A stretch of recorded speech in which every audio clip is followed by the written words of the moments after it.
What is time? When did it start? Can it go faster, slower, or backwards? Can we manage it? Is there space with no time?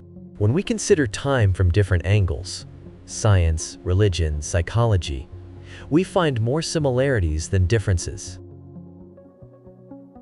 The Bible starts with the book of Genesis, giving us the description of how God created the world. In the beginning, when God created the heavens and the earth was a formless void, and darkness covered the face of the deep, while a wind from God swept over the face of the waters. Then God said, "Let there be light." And there was light. And God saw that the light was good, and God separated the light from the darkness. God called the light day, and the darkness he called night. And there was evening and there was morning, the first day. So there was no time from the beginning when God created heaven and earth in the sense of splitting material and non-material worlds, as the creation of the land happens later on the third day.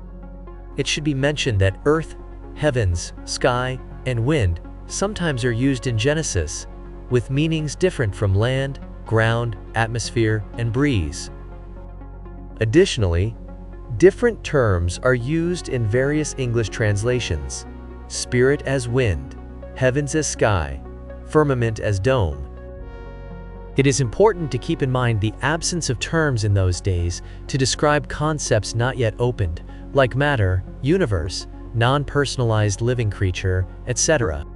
Therefore, cross-usage of words occurs.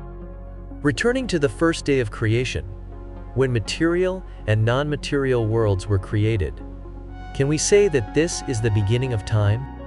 In terms of time being part of the matter, a coordinate of the manifold, or the logarithmic timeline of the universe's life?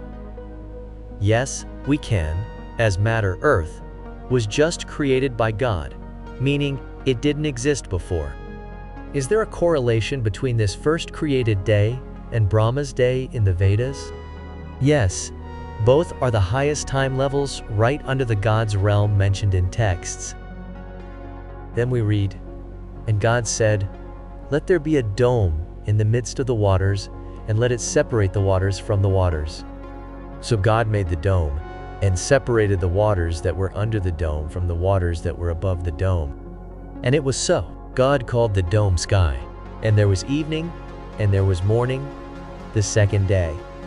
During the third day, and God said, 'Let the waters under the sky be gathered together into one place, and let the dry land appear.' And it was so.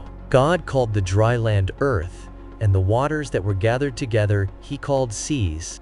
Here, the material world is divided into levels, similar to those found in the Vedas.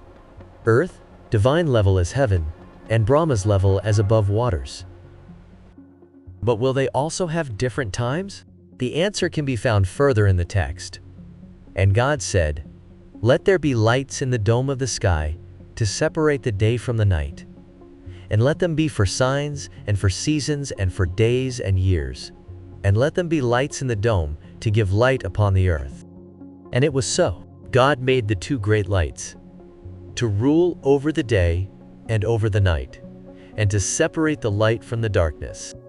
And there was evening and there was morning, the fourth day." So God created another level of time separating days and nights, seasons and years on the level of earth. We don't know how many days during that fourth day were created, meaning we don't know the coefficient. However, this is the same time dilation between the material world realms as described in the Vedas. Another example of time dilation can be found in the description of the soul's ordeals. For example, the Orthodox Church defines a certain period for that travel, 40 earth days after death. According to an angelic revelation given to Saint Macarius of Alexandria, the soul stays on earth for the first 2 days after death. On the third day, it ascends to heaven, where demons show the soul its sins, and angels show its good deeds. After it, the soul is shown heaven and hell, and then judgment happens. This travel in the upper realm, duration unknown, but not divided into days and nights, takes 38 Earth, 24-hour days. There is no mention of time cycles in the Bible, nor of the end of time. The book of Revelation tells us about the Judgment Day, which is not described as the end of existence. The Bible speaks of an eternity entity, which is the realm of God, an eternal paradise, not endless with infinite time, but eternal with no time at all. This concept is the same in the Vedas, and is similar to many other religions. Ultimately, all sources seem to converge on similar ideas: the creation of time, time dilation, the distinction between infinity and eternity, and the concept of absolute time or no time. What is the probability that they all stem from a single source? My answer is the probability of God. I hope you enjoyed the video and discovered some new, captivating ideas today. I am deeply grateful to everyone who supports me. If you haven't yet and would like to, please support me on Patreon using the link below or by using the Super Thank button on YouTube. Thank you for every like and subscription. See you in my next video.